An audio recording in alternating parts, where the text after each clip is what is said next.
नमस्कार, मैं दिनेश कुमार शर्मा, सहायक आचार्य भूगोल, राजकीय स्नातकोत्तर महाविद्यालय शाहपुरा बिलवाड़ा। आज हम वर्ल्ड रीजनल ज्योग्राफी के अंतर्गत जो कि बीए पार्ट तृतीय वर्ष का प्रथम प्रश्न पत्र है, में एशिया की जलवायु के बारे में अध्ययन करेंगे। इससे पहले हमने एशिया के भौतिक विभागों के बारे में तथा एशिया के अपवाह प्रणाली के बारे में अध्ययन किया है। एशिया की जलवायु के संबंध में यदि हम बात करें तो सबसे पहले हम जलवायु शब्द को परिभाषित करते हैं और जान लेने का प्रयास करते हैं कि एशिया की जलवायु किस प्रकार की हो सकती है। जलवायु से तात्पर्य किसी भी क्षेत्र में एक लंबी व दीर्घ अवधि की औसत मौसमी दशाओं के योग के रूप में परिभाषित किया जाता है, जो वहाँ की मौसमी दशाओं के औसत स्वरूप को प्रदर्शित करते हैं। इसके साथ ही मौसम जो शब्द है वो किसी भी क्षेत्र की अल्पकालिक मौसम दशाओं के योग को कहा जाता है, और ये अल्पकालिक दशाओं में तापमान, वर्षा, वायुदाब, हवाओं की दिशा, इन सबको शामिल किया जाता है। मौसम और जलवायु में मूलभूत अंतर हम ये समझ सकते हैं कि मौसम किसी छोटे क्षेत्र में दिखाई पड़ने वाली अल्पकालिक दशाएं होती हैं, और जलवायु किसी विस्तृत क्षेत्र में इन मौसमी दशाओं का औसत योग होता है, जो एक लंबे समय तक, दीर्घकाल तक एक समान दशाओं के रूप में पाया जाता है। अतः सामान्यतः जलवायु एक तरीके से दीर्घकाल तक अपरिवर्तनशील रहने वाला तत्व है। वैसे जलवायु में भी अल्पकालिक परिवर्तन लंबे समय पश्चात दिखाई पड़ते हैं। किसी भी क्षेत्र की जलवायु वहाँ की भौगोलिक स्थिति जो ग्लोब के संदर्भ में होती है, और साथ ही साथ वहाँ पर उच्चावचों के प्रभाव से नियंत्रित होती है। यदि हम एशिया की जलवायु के संबंध में बात करें तो एशिया की जलवायु के सामान्य अध्ययन से यह स्पष्ट होता है कि एशिया में वर्ष भर जलवायु संबंधी दशाएं एक समान नहीं होती। ग्रीष्म ऋतु एवं शीत ऋतु में जलवायु की दशाएं भिन्न भिन्न रूपों में पाई जाती है। सूर्य के उत्तरायण व दक्षिणायन होने के कारण कटिबंध विस्तार में परिवर्तन होने के साथ साथ वायुदाब तथा वायु दिशा में भी स्थानीय परिवर्तन होता है। एशिया एक विशाल भौगोलिक क्षेत्रफल पर फैला हुआ महाद्वीप है। यह भूमध्य रेखा के दक्षिण से लेकर उत्तर में आर्कटिक क्षेत्र तक फैला हुआ है। साथ ही यहाँ की भूआकृतिक विशेषताएं भी काफ़ी ज़्यादा परिवर्तनशील हैं, काफ़ी ज़्यादा विविधकृत हैं। इससे का प्रभाव यहाँ की जलवायु पर पड़ता है, और इसका प्रभाव वायुदाब और वायु दिशाओं में स्थानीय परिवर्तन के रूप में देखा जाता है। यदि हम एशिया की जलवायु की मूलभूत विशेषता को देखें तो यहाँ के दक्षिणी पूर्वी भाग में मानसूनी जलवायु पाई जाती है, और मानसूनी जलवायु से तात्पर्य मौसम के अनुसार परिवर्तन होने वाली हवाओं की दिशाओं के क्रम से हैं, जिसमें हवाओं की दिशा मौसम के अनुसार बदल जाती है, जिन्हें मानसूनी हवाएं या मौसमी पवनें कहा जाता है। एशिया की जलवायु के संबंध में हम जो जलवायु के दो प्रतिरूप हैं, जिसमें हम ग्रीष्मकाल और शरदकाल दो ऋतुओं के रूप में देखते हैं। यदि हम उन्हें हवाओं के क्रम के संदर्भ में देखें, जिसे हम मॉनसूनी विंड्स कहते हैं, तो यहाँ पर मानचित्र में दिखाया गया है कि ग्रीष्मकाल के समय में हवाओं की दिशा एशिया में दक्षिण पश्चिम से उत्तर पूर्व की ओर होती है, और ये हवाएं हिंद महासागर में से उत्पन्न होती है, और जो कि उत्तरी मध्य एशिया तक गमन करती है, और इन हवाओं के द्वारा ही मानसून, दक्षिणी पश्चिमी मानसून का विकास होता है।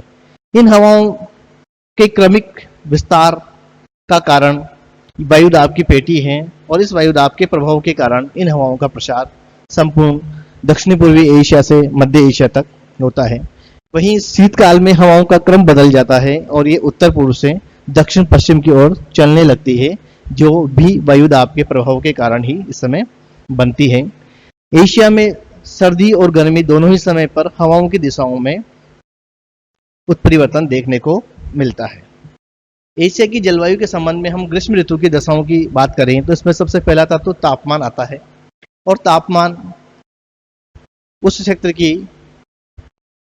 तापीय स्थिति को या सूर्य ताप प्राप्त होने वाली स्थिति को दर्शाता है। एशिया महाद्वीप मुख्यतया उत्तरी गोलार्ध में स्थित है। इस महाद्वीप में ग्रीष्म ऋतु मार्च से जून तक होती है। मार्च के बाद सूर्य की किरणें उत्तरी गोलार्ध में अपेक्षाकृत सीधी पड़ती है, जिस कारण तापमान ऊंचा रहता है। एशिया का उत्तरी ध्रुव प्रदेश भी इस समय 10 डिग्री सेल्सियस तापमान प्राप्त करता है, जबकि यह भाग वर्ष के अधिकांश समय बर्फ से आच्छादित रहता है। एशिया का मध्य तथा दक्षिणी पश्चिमी भाग इस समय बहुत अधिक गर्म हो जाता है। मध्य एशिया के कुछ भाग, अरब का मध्य भाग, इराक के मध्य भाग, पश्चिमी भाग, भारत के पश्चिमी मरुस्थलीय प्रदेश तथा उत्तरी पश्चिमी पाकिस्तान में इस ऋतु में तापमान 45 डिग्री सेल्सियस तक पहुंच जाता है। पाकिस्तान में स्थित विश्व का सबसे गर्म स्थान जकोबाबाद का तापमान इस समय 50 डिग्री सेल्सियस से ऊपर होता है। ग्रीष्मकालीन समय में हम देखें तो एशिया मुख्यतः उत्तरी गोलार्ध में स्थित है और सूर्य के उत्तरायण होने के साथ ही यहाँ पर तापमान बढ़ने लगते हैं और मध्य एवं पश्चिमी एशिया में तापमान काफी ऊपर चले जाते हैं।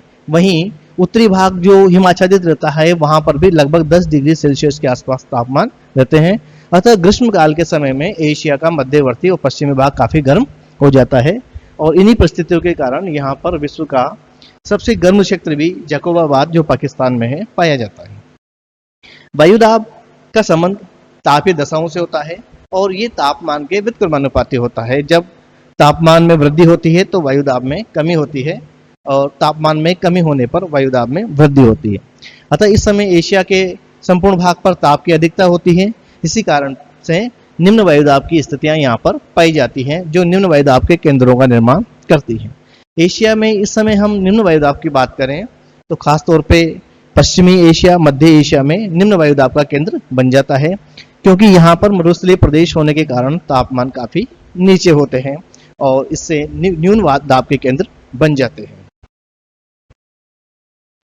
वायु की दिशाएं इस समय मध्य एशिया व दक्षिण पश्चिमी एशिया में उच्च तापमान एवं भीषण गर्मी पाई जाती है, जिससे तापमान की वृद्धि के कारण वायुमंडलीय दाब घट जाता है। इस समय समुद्रों पर वायुदाब अधिक होता है, जिससे हवाएं जल से स्थल की ओर चलने लगती हैं। मौसम के अनुसार चलने के कारण इन्हें मानसूनी हवाएं कहते हैं।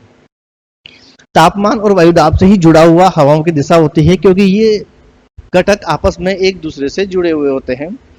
तापमान और वायुदाब की स्थिति के अनुसार हवाओं की दिशाओं का क्रम उच्च वायुदाब से निम्न वायुदाब की ओर रहता है और इस समय दक्षिण में हिंद महासागर जलीय क्षेत्र होने के कारण यहाँ पर पश्चिमी और मध्य एशिया की बनिस्बत वायुदाब उच्च रहता है, जिससे यहाँ से हवाएं पश्चिमी और मध्य एशिया की ओर चलना प्रारंभ होती हैं। इन हवाओं का क्रम दक्षिण पश्चिमी दिशाओं से चलने के कारण इन्हें दक्षिणी पश्चिमी मानसून के रूप में जाना जाता है। इस समय हम वर्षा की स्थिति की बात करें तो संपूर्ण दक्षिणी पूर्वी एशिया ग्रीष्मकालीन मानसून से सबसे अधिक वर्षा प्राप्त करता है, क्योंकि इन हवाओं का क्रम पूरे हिंद महासागर से विस्तृत होकर के आता है। अतः ये नमी युक्त हवाएं होती हैं और जब ये प्रायद्वीपीय भारत के तप्त गर्म प्रदेश पर प्रवेश करती है तो इन हवाओं का तेजी से संघनन होता है और इन संघनन के फलस्वरूप वर्षा होती है।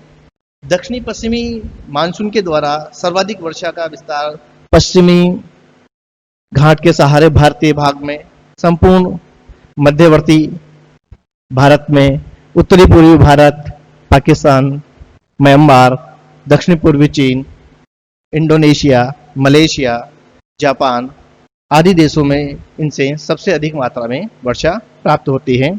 यदि हम बात करें तो संपूर्ण एशिया की सबसे अधिक वर्षा दक्षिणी पश्चिमी मानसून के द्वारा प्राप्त होती है और इसी प्रभाव के कारण विश्व का सबसे अधिक वर्षा प्राप्त करने वाला स्थान चेरापूंजी जो अब मौसम है वो मेघालय, असम में है।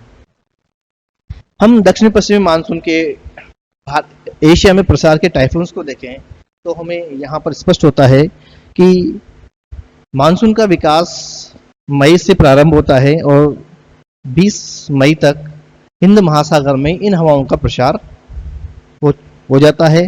इसके पश्चात ये हवाएं स्थलखंड की ओर आगे बढ़ती हैं। 20 मई तक इन हवाओं का विस्तार दक्षिणी पूर्वी द्वीप समूहों के साथ मलेशिया, इंडोनेशिया, तक और दक्षिणी चीन सागर तक इसका विस्तार हो जाता है। 25 मई तक ये मानसूनी हवाएं दक्षिण पूर्वी चीन के काफी अंदर तक पहुंच जाती है। 5 जून तक इन हवाओं का क्रम कर्नाटक और आंध्र प्रदेश के भागों तक भारत में हो जाता है। लगभग अमूमन भारत में मानसून 31 मई से 1 जून के बीच में दक्षिणी पूर्वी तट केरल पर प्रवेश करता है। इसके पश्चात संपूर्ण भारतीय स्थलखंड पर इसका विस्तार होने में 15 जुलाई तक का समय हो जाता है। तब तक मानसून पश्चिमी मरुस्थलीय प्रदेश राजस्थान तक विस्तार हो जाता है। यहाँ पर यह मानसून 2 शाखाओं के रूप में आगे बढ़ता है, जिसे अरेबियन सी अरब सागरी शाखा और बंगाल की खाड़ी के शाखा के रूप में जाना जाता है। एशिया में यह क्रम 30 जुलाई तक चलता है और धीरे धीरे इस मानसून की शाखाएं उत्तरी पश्चिमी एशिया तक आगे बढ़ती है, परंतु पठारी भाग होने के कारण और नमी कम होने के कारण इनका की वर्षा की मात्रा में कमी आती चली जाती है। शीत ऋतु की मौसमी दशाओं में हम तापमान की बात करें तो सूर्य के दक्षिणायन होने के साथ ही तापीय स्थितियों में अंतर आना प्रारंभ हो जाता है और इस समय अक्टूबर से फरवरी के मध्य उत्तरी एशिया के भागों में शीतकाल का समय होता है और इस समय सूर्य की किरणें यहाँ पर तिरछी पड़ती है, जिससे कि यहाँ पर तापमान धीरे धीरे कम होने लगते हैं। क्योंकि उत्तरी आर्कटिक क्षेत्र और मध्य एशियाई भागों में तापमान में अत्यधिक गिरावट आती है और यहाँ पर तापमान कई स्थानों पर माइनस में चले जाते हैं। इस निम्न तापमान के कारण यहाँ पर उच्च वायुदाबीय दशाओं का निर्माण होता है और मध्य एशियाई क्षेत्र में लगभग 1036 MB वायुदाब का केंद्र यहाँ पर पाया जाता है, जो उच्च वायुदाब का क्षेत्र है। आर्कटिक प्रदेश ध्रुवीय प्रदेशों में अत्यधिक शीत के प्रभाव के कारण तापमान कम होते हैं। इस तापमान और वायुदाब के संबंध से हम समझ सकते हैं कि जब ताप में कमी होती है और वायुदाब में वृद्धि होती है तो हवाओं के क्रम में परिवर्तन स्वाभाविक है।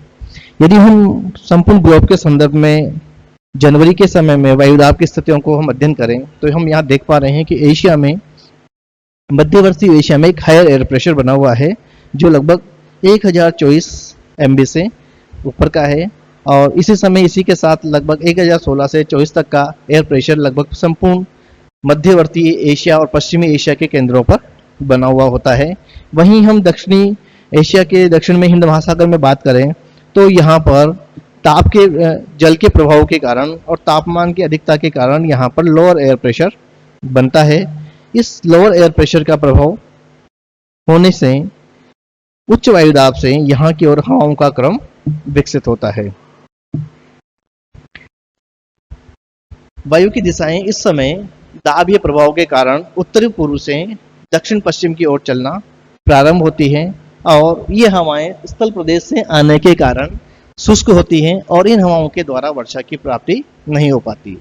कुछ मात्रा में ये हवाएं जब दक्षिणी चीन सागर और बंगाल की खाड़ी में प्रवेश करती है तो इन हवाओं के क्रम के प्रभाव के कारण कुछ हिस्सों में वर्षा होती है। इसे में दक्षिण चीन तट, जापान, हिंद चीन, श्रीलंका और भारत के तमिलनाडु तट पर शीतकालीन वर्षा होती है। इसे शीतकालीन मानसून कहा जाता है। भारत के संबंध में हम इन हवाओं के क्रम को आसानी से इस मानचित्र के माध्यम से समझ सकते हैं। इस समय भारतीय क्षेत्रों में काफी कम वर्षा इस मानचित्र के द्वारा इस मानसून के द्वारा प्राप्त होती है। Thank you.